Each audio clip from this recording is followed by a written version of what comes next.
Jaya Radha Madhava Kunjabi Hare Radha Madhava Kunjabi Hare Gopijana Vallabha Giririvara Gopijana Vallabha Giririvara Yashodanandan Prajajanranjan Yashodanandana Prajajanranjan Yamuna Tira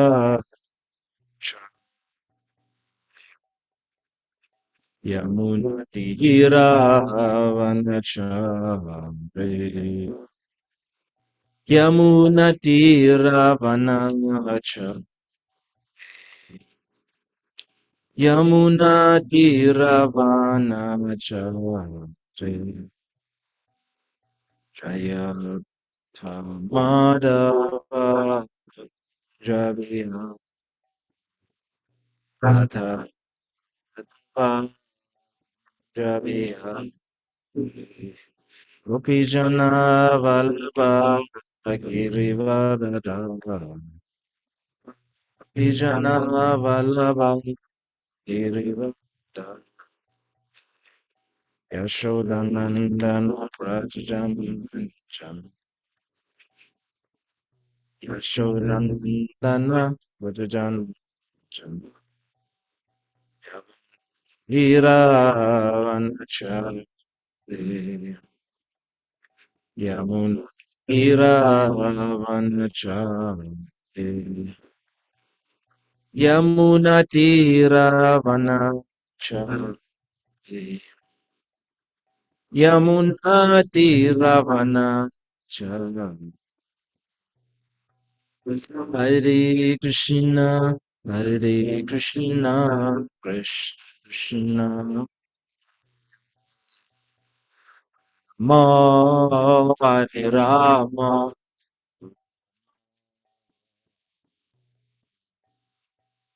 Krishna Hare Krishna Krishna Krishna Hare Hare Ma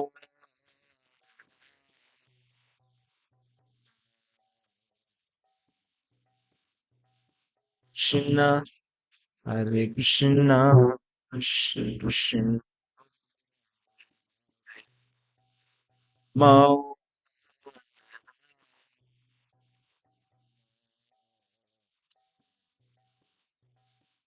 Radha Damodara Radha Damodara Radha Damodara Shri Radha Radha Damodara Radha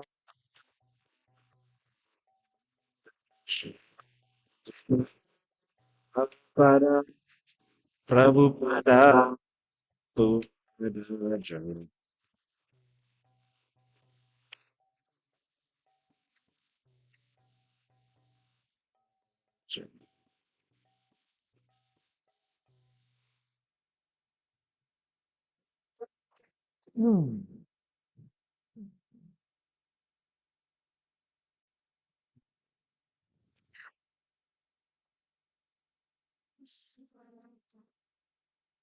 Om Namo Bhagavate Vasudevaya. Om Namo Bhagavate Vasudevaya. Om Namo Bhagavate Vasudevaya. Bhagavate Vasudevaya. Om Namo Bhagavate Vasudevaya. Om Namo Bhagavate Vasudevaya. Hare Krishna, dear devotees, and on this morning of Govardhan Puja and Go Puja, we greet all of you. So welcome to this morning Srimad Bhagavatam class, and we will be going from the sixth canto, Prescribed Duties of Mankind, fifth chapter, Narada Muni cursed by Prajapati Daksha, text 21. That is 6, 5.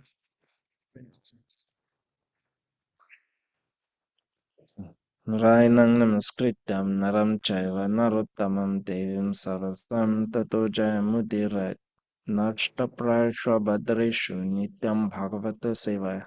Bhagavatam shloke bhaktir bhavati naikshitiki.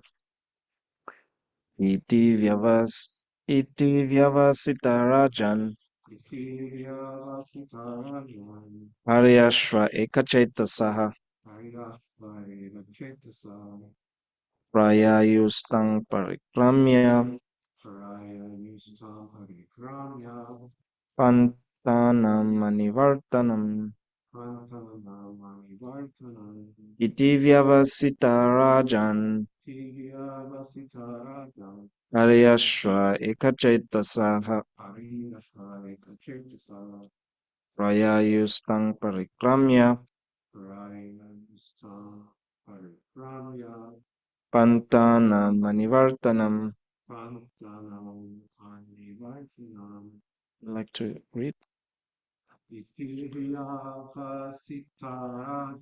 Iti vyavasita rajan.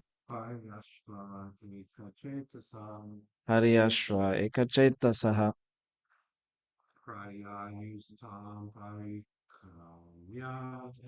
Prayayustang parikramya.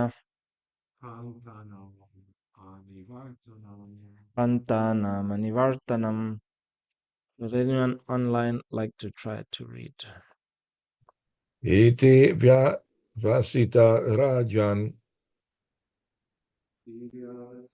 Rajan.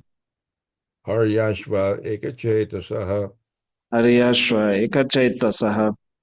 Prayayustam parikramya. Prayayustang parikramya.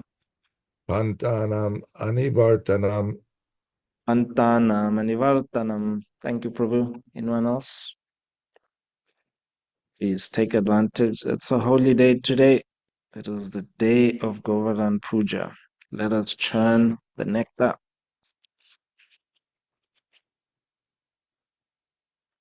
Cowherd man, Yashadev Prabhu. Jana. Yeah, sure. Can you hear me? Yep. Iti vyavasita rajan. Iti vyavasita rajan. Haryashva ekachetasaha. Haryashva ekachetasaha. Prayayustam parikramya. Prayayustang parikramya. Pantanam anivartanam. Pantana manivartanam. Thank you, cowherd lady. Let's go.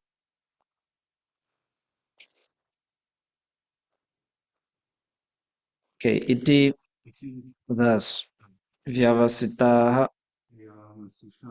being fully convinced by the instructions of Narada Muni. Rajan, O king, Haryashvaha, the sons of Prajapati Daksha, Ekachetasaha, all being of the same opinion. Prayayuhu, left. Tam, Narada Muni. Rikramya, circumambulating. Ntanam, on the path. Nivartanam, which does not bring one back again to this material world. Translation. Sukadev Goswami continued, My dear king, after hearing the instructions of Narada, the sons of Prajapati Daksha were firmly convinced. They all believed in his instructions and reached the same conclusion.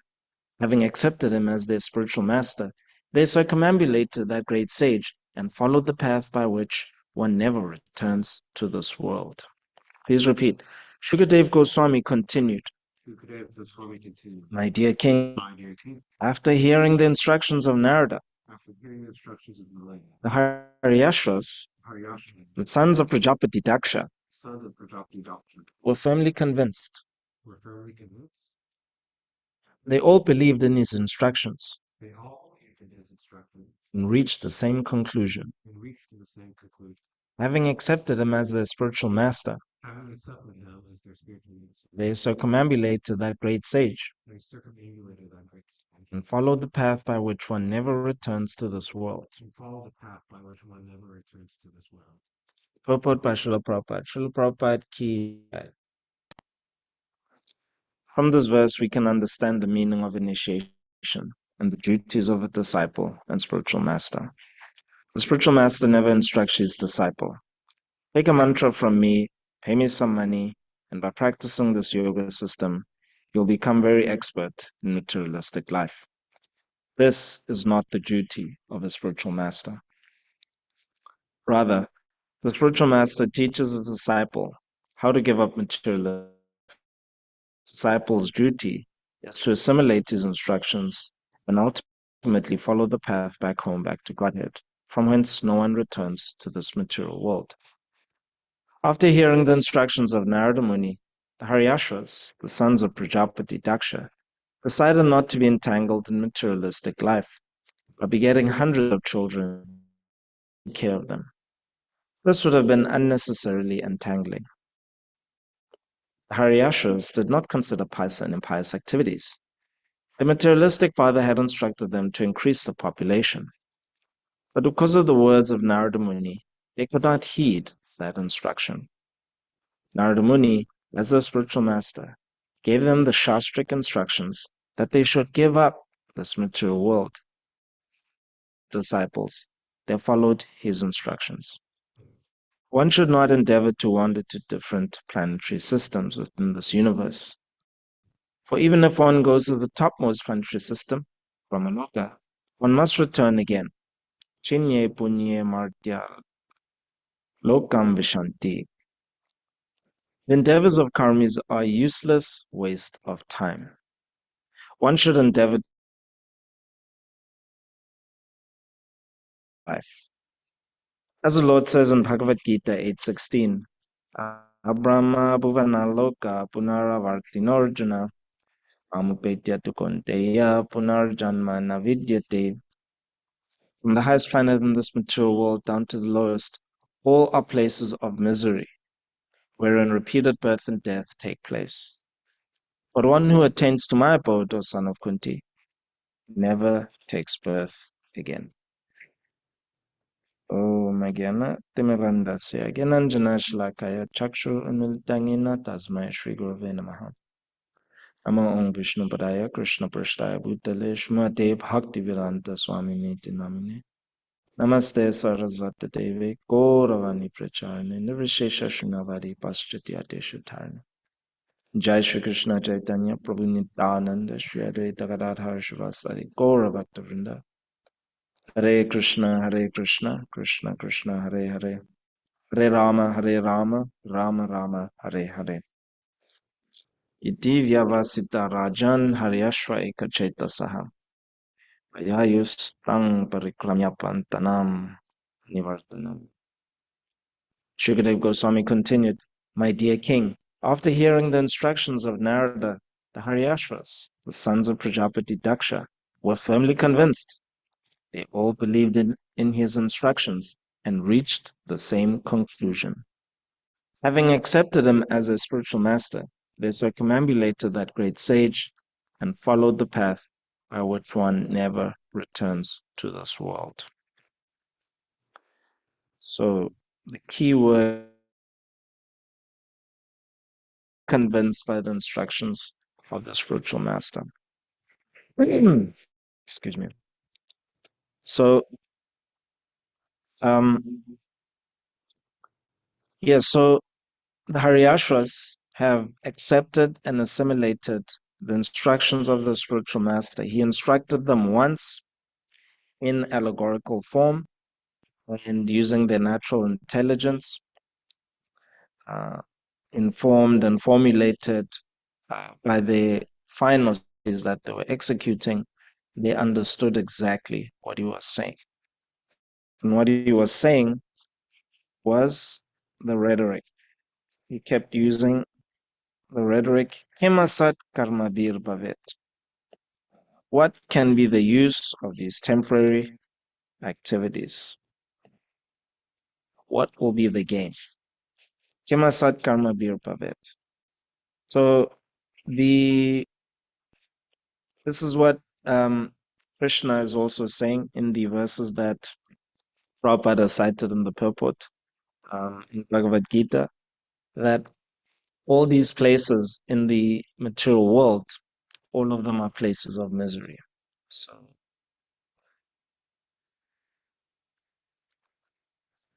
from the highest planet in the material world down to the lowest, all are places of misery wherein repeated birth and death takes place. So if you are born, in other words, if you're forced to actually have a material body, part and parcel with that body is both in misery. So no matter how you try no matter the volume of pious activities you execute, you can't actually counteract that misery. It's just part and parcel of having a material body.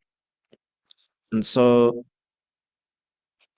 and Krishna further says in Bhagavad Gita 9:21, Detam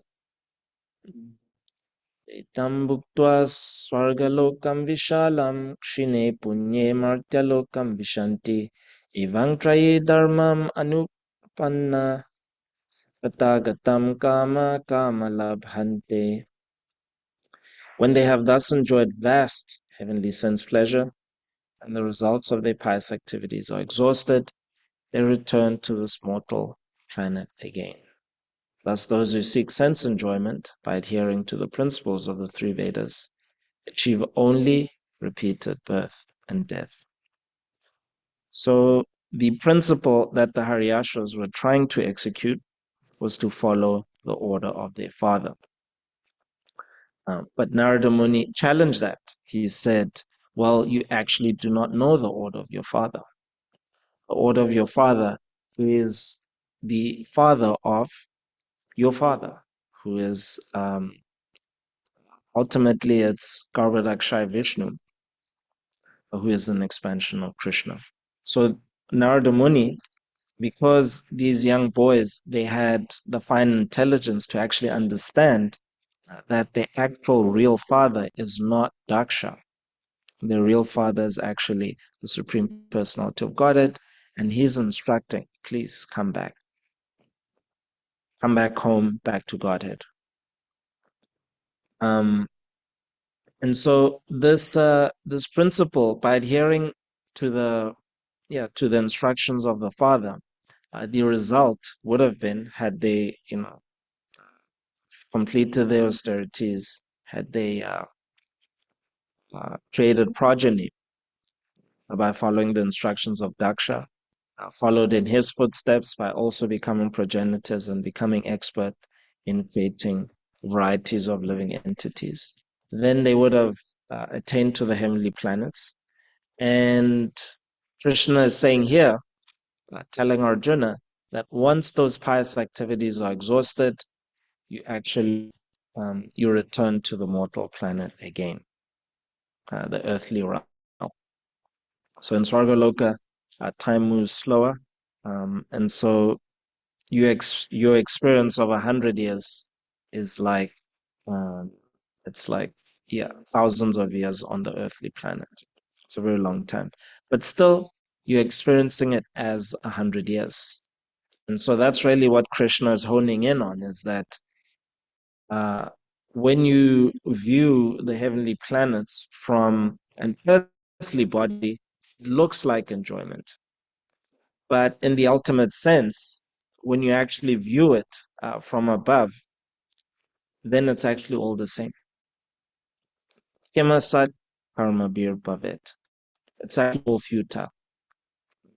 So from one body, it looks like these people are enjoying more. So when you have a demigod body, if you have the power of Indra, where you're controlling rain, or you're controlling lighting in the universe, such as Surya, or you control moonlight, yes, comparatively speaking, those bodies, they can wield more material power, but are they actually happier? Just as even um, on this Earth planet, there's different studies that have been conducted. Um, the one I'm thinking about is, the one where I think my Guru Maharaj cites it, that in order to be on the survey, you needed to be worth 1 billion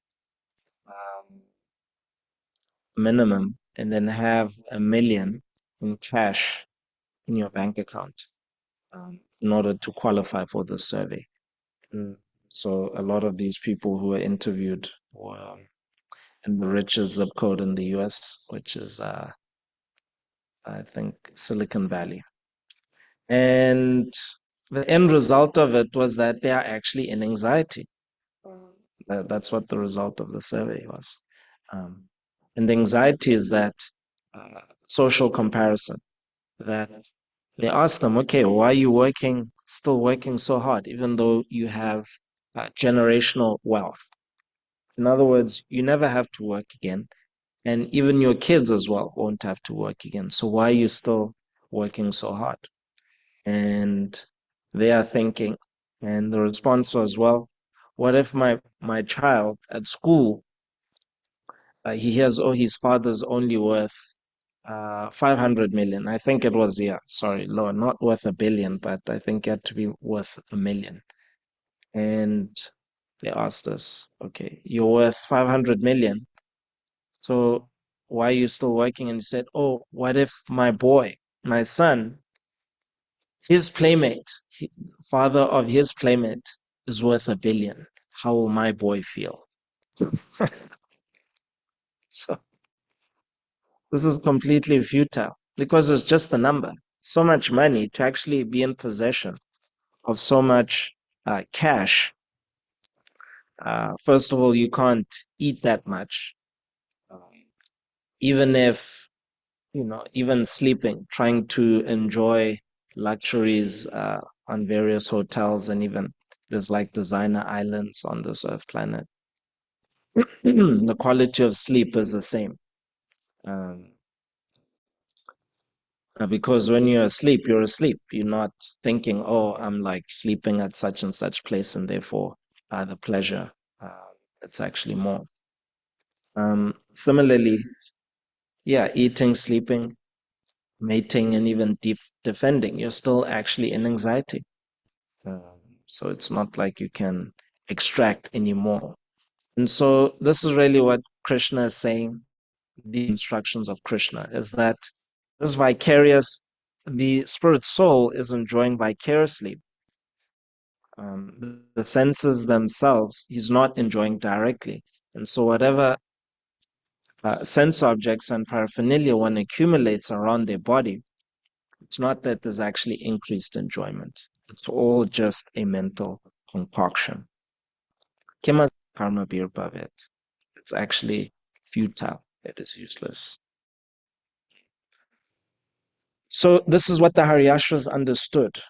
And therefore, understanding the futility of material existence, um, yeah, uh, creating progeny, raising that progeny, um, and then getting the credit for that by dint of getting elevated to the heavenly planets, enjoying a very long life where the opulence will be higher. They could understand that even if my opulence is higher, the enjoyment is still the same.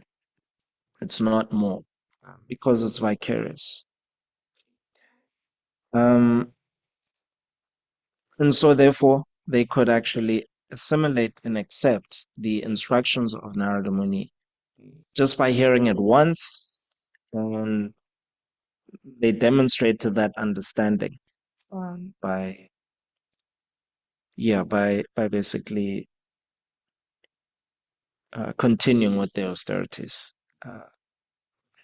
taking to sannyas. Although the text it doesn't say directly, but certainly they didn't enter the Grihastha ashram. They continued with Tyaga, renunciation. So you contrast this with Dhruva Maharaj. So Dhruva Maharaj also got the good fortune of having Narada Muni come to him while he was in the forest. So his mother, Dhruva Maharaj's mother, was his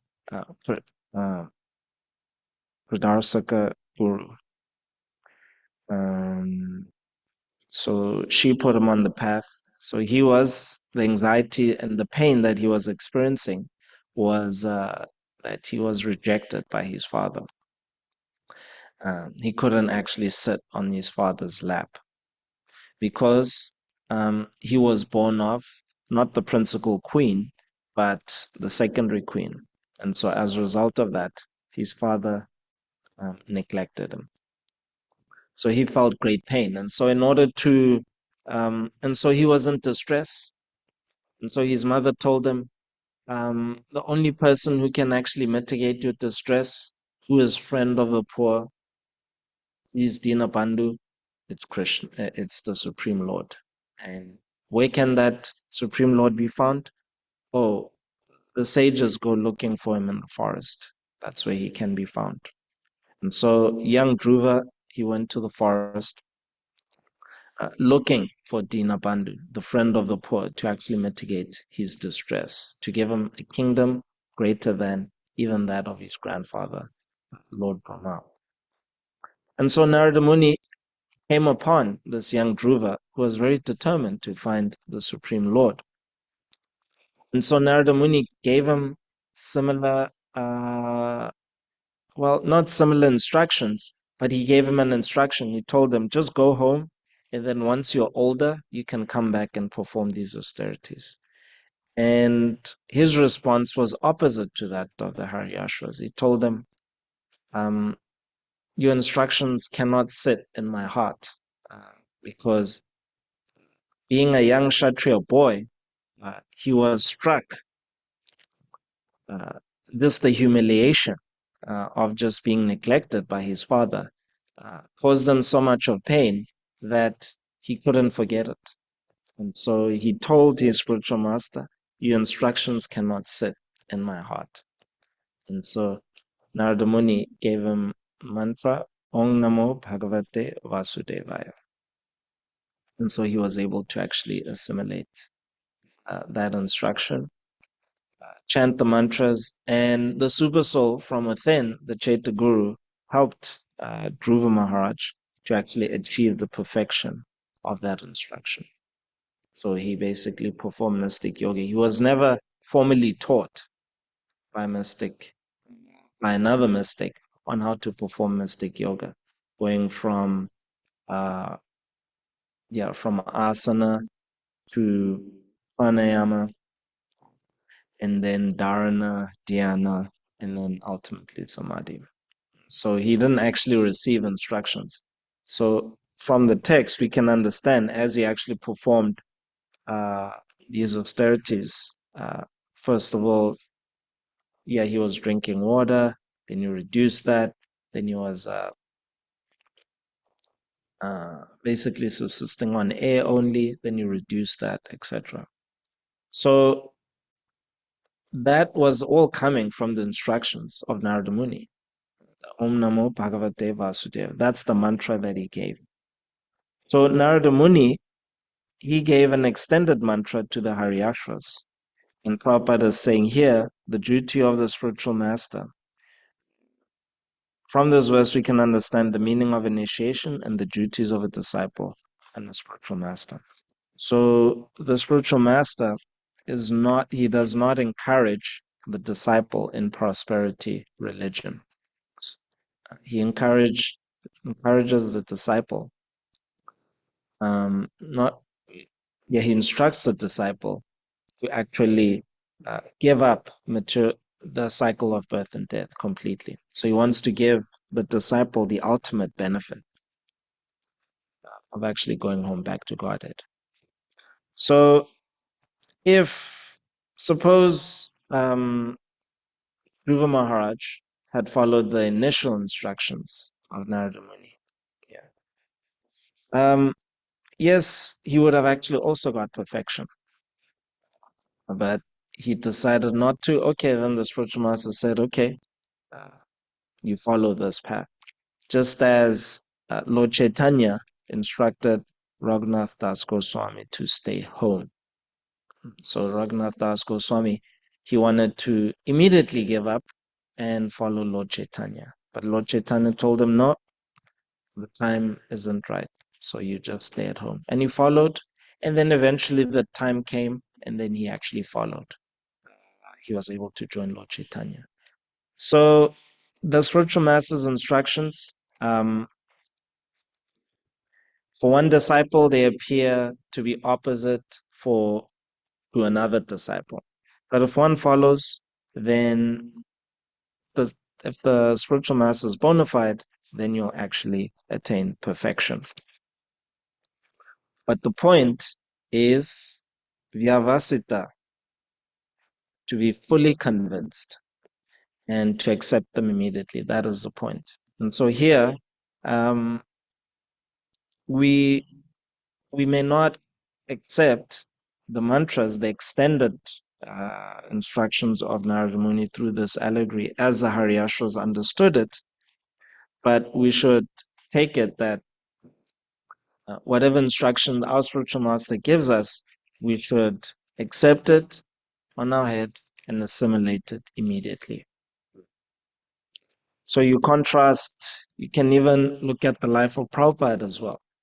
Prabhupada had diminished faith in the sannyas institution. And the reason why his faith was so low was because he could see there were all these traveling sadhus. His father was inviting them over for lunch, and they weren't really giving a mantra. They weren't giving instructions for actually how to get out of material, the cycle of birth and death. They were just accepting his father's hospitality just to fill their bellies. He could see it. And so his faith was diminished. And so when his friend invited him to a program that, to an event that where he, Srila Bhaktisiddhanta Saraswati Thakur was speaking, he expressed his initial apprehensions to actually attend. But he attended. And when he attended, he was just struck with, because Srila Bhaktisiddhanta Saraswati was a bona fide spiritual master, he just cut through those doubts, and Prabhupada actually immediately accepted him as a spiritual master. So although the initiation only took place 11 years later, 1933, but in his heart, he accepted him as a spiritual master. And in that meeting, he instructed him that you are an intelligent young man.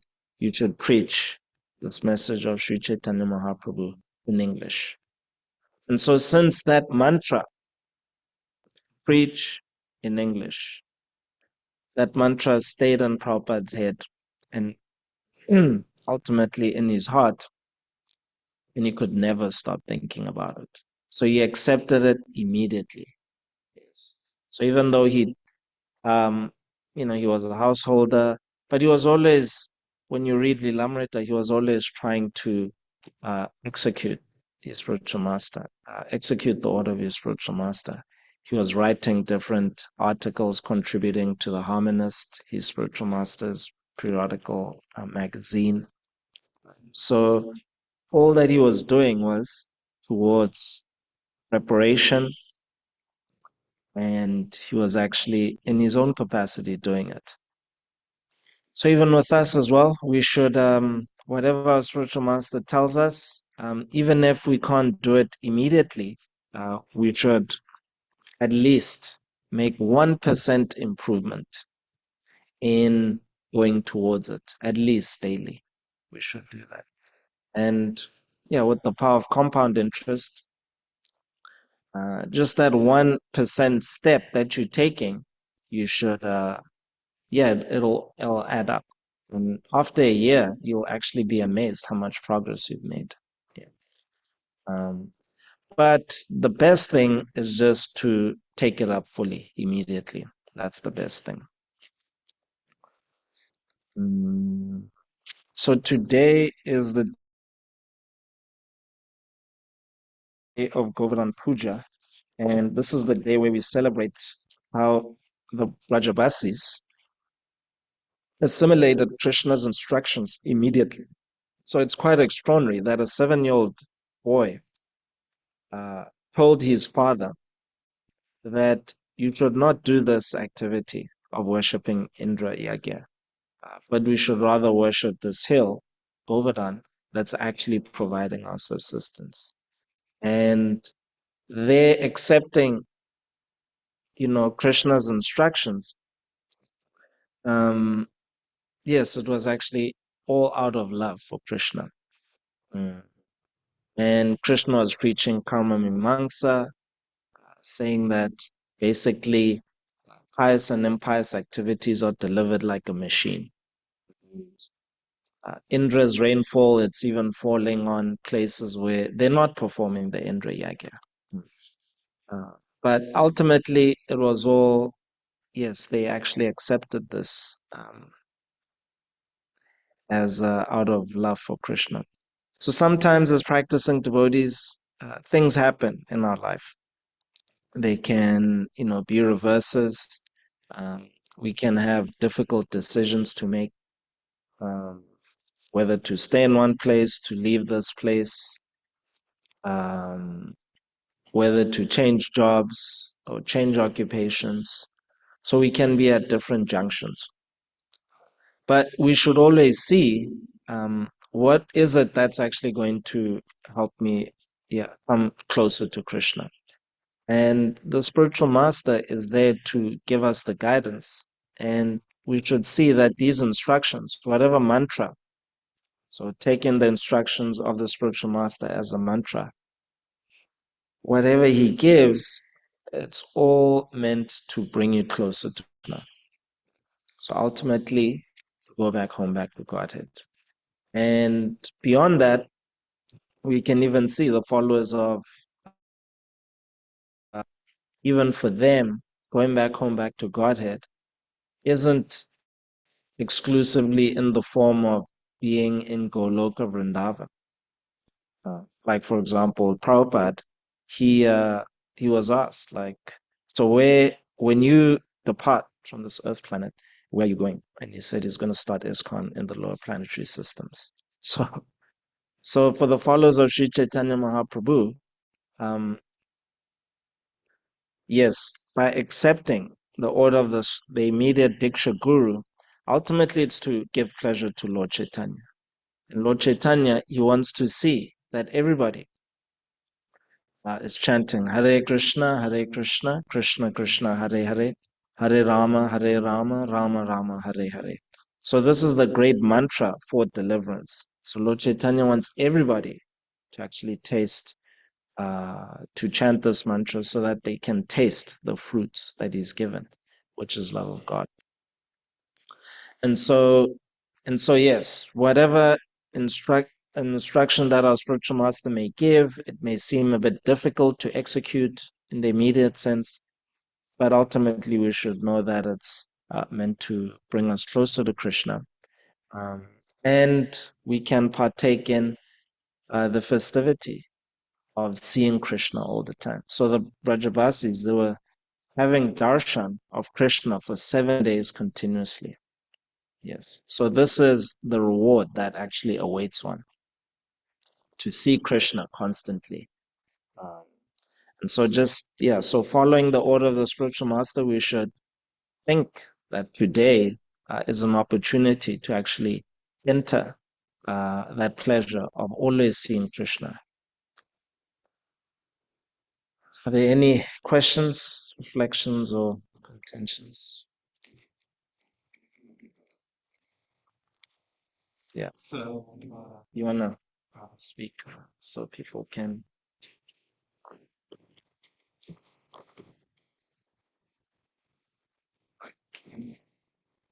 So you point out the refrain of the section of Bhagavatam, Kimasat Kamabir Bhavet. What will become of these temporary activities. Uh, but we are also instructed to come to the mode of goodness as kind of a preliminary stage of transcendental realization. And additionally, we do adjust for our happiness, as in, we get married or work in a certain way and eventually give up marriage for some people. Uh, so we work. So these are all fruitive activities, as in like they're uh, sat karma, right? They're temporary, but it seems like they will become something, right? So the Haryashvas, uh, and Narada Muni was instructing them, don't get married because it's all temporary activity. Uh, but it does seem sometimes that temporary activity is recommended. So how do we understand this dichotomy? So this is precisely Daksha's response to Narada Muni, that you have prematurely instructed them. They weren't ready to go back to Godhead. They need to actually get purified. So the adjustment is the discretion of the spiritual master. Yeah. So Narada Muni, his discretion was that these boys are ready. So therefore, they should just be given the means. They should actually do it right now. We can't wait. And then for some, and the answer that's given is that for them, they were executing such nice austerities. They were established in the mode of goodness. They had the karmic history to be able to continue in renunciation. And so Narada Muni could see, no, they are actually ready. So Daksha couldn't see that, but Narada Muni could see it. So in the same way, the spiritual master might say to one disciple, okay, like you can work, marry, and then you can come working for secular companies. And then he might instruct another disciple, yeah, actually you won't make it. You shouldn't work. You should just stay in ISKCON and make your income that way. So both, it seems like, well, um, yeah, there's a difference, but it's the discretion of the spiritual master. So for some disciples, most they'll have to marry. Some, like for example, with Bhakti Charu Maharaj, he got first and second initiation at the same time. 6 months later, he got sannyas from Prabhupada. And after that, he was just completely steady, paragon of excellence of a devotee. So not everybody could actually do that. Yeah. So Prabhupada could actually see, there were another one was, I think, Gaur Govinda Maharaj as well. So they had the history. They could actually maintain that level of renunciation. Yeah, so I don't know if that answers your question. Yeah. Okay. Any other questions, intentions?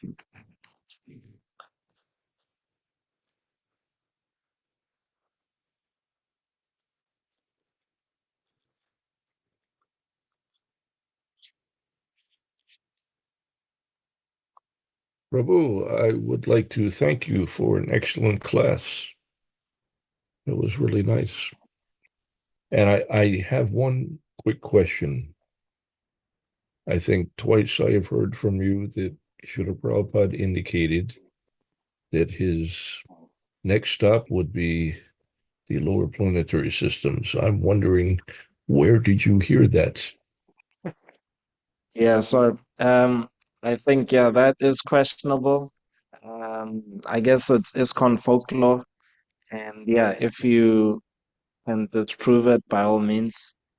Sorry if I said it in an authoritative way.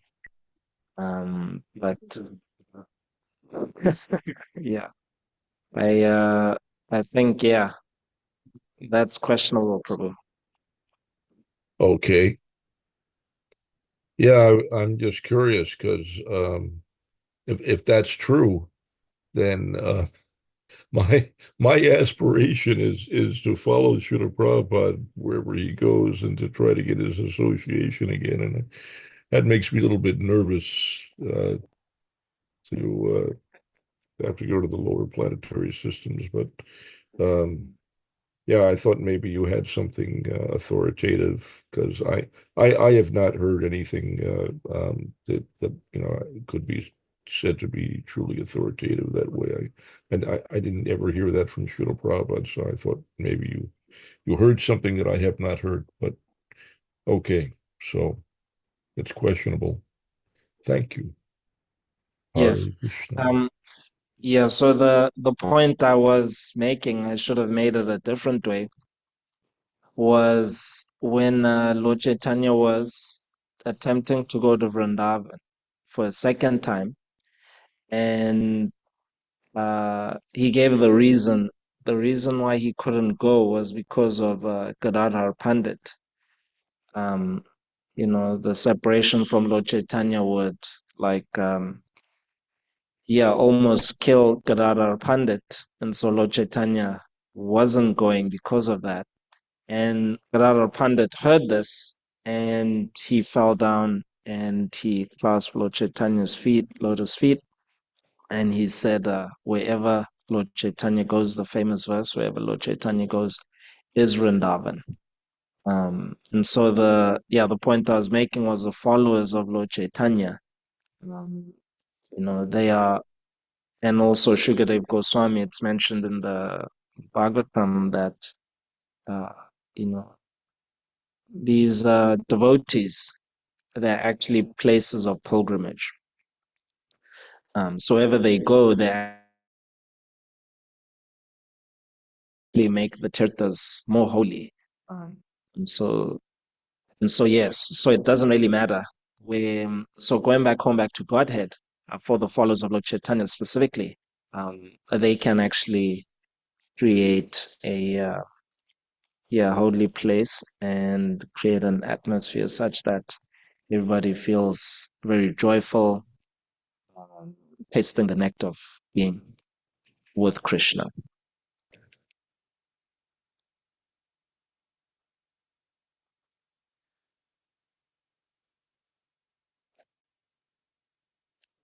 Are you looking? Are you looking for a quote? Okay, so um, also Prabhu has volunteered to research this quote. Any other contentions or reflections?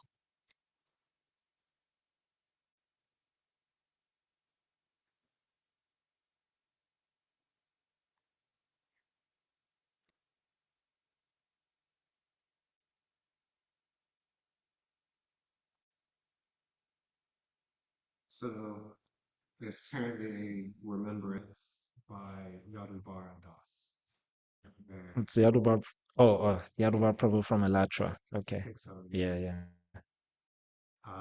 Where he was remembering that a devotee asked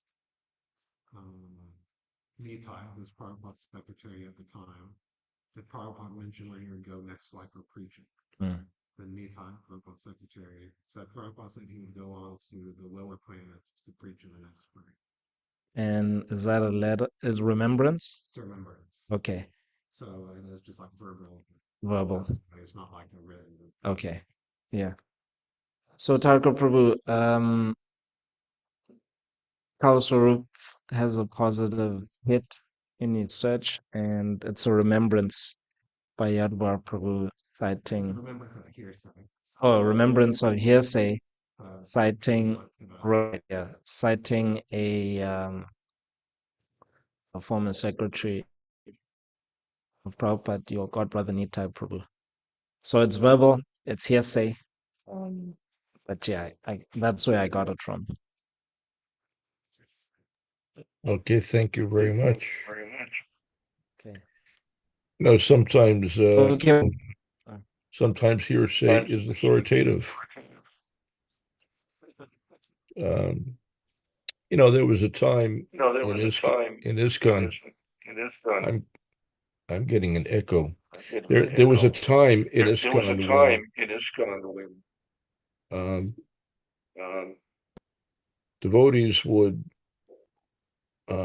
repeat whatever they heard from Srila Prabhupada, not necessarily directly from Srila Prabhupada, but Srila Prabhupada would say something to one devotee, he would repeat it to other devotees, and it would quickly spread all over the entire movement. And much of the instruction and association that we had with Srila Prabhupada in the early days came in that way, reflected through other devotees. There was just this transcendental game of telephone. Everyone was just always repeating whatever they heard, and it was a feature of the devotees. When you went to the temple, all you ever heard, everyone was just always repeating whatever they had heard of, directly or indirectly from Srila Prabhupada or about Srila Prabhupada. If Srila Prabhupada sent a letter to someone, that letter would immediately be read to all the devotees in the temple, and then they would repeat it to every other devotee that they knew in other temples. And in days, the contents of that letter would spread all over the movement.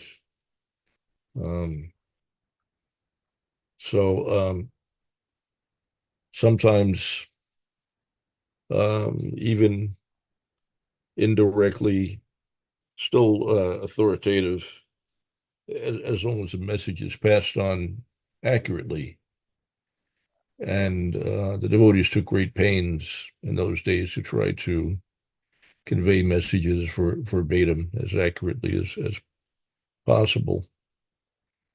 There were devotees who